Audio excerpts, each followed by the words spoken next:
On attend aujourd'hui que le conseil d'administration renonce à la mise en place du plan de retour à l'équilibre. C'est la revendication des 3 organisations syndicales.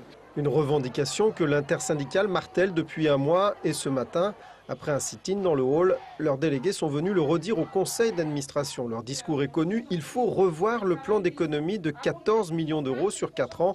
Un plan voté par les administrateurs en 2008 et dont l'une des conséquences est de rogner sur les 15 jours de RTT dont bénéficient les salariés. Ce sont des difficultés dans l'organisation de la vie au travail, horaires changeants, repos décalés, vacances sans famille.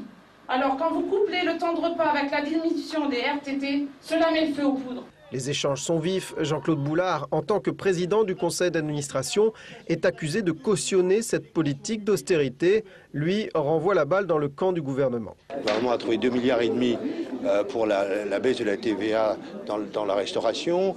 Il y a besoin de 800 millions pour l'hôpital public. On voit bien ces 2 chiffres, sauf que moi je ne suis pas au niveau national.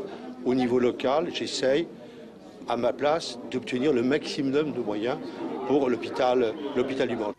Le Conseil va maintenant tenter de grappiller des aides auprès de l'État pour desserrer l'étau financier de l'hôpital. Mais le plan de retour à l'équilibre est toujours d'actualité, comme le confirme le directeur de l'hôpital dans cet échange avec les manifestants. Moi, il faut que je défende une politique et pas en changer tous les jours. La mobilisation de l'intersyndicale va se poursuivre avec, dès lundi, une assemblée générale du personnel et dans moins de 3 semaines, un nouveau conseil d'administration du centre hospitalier.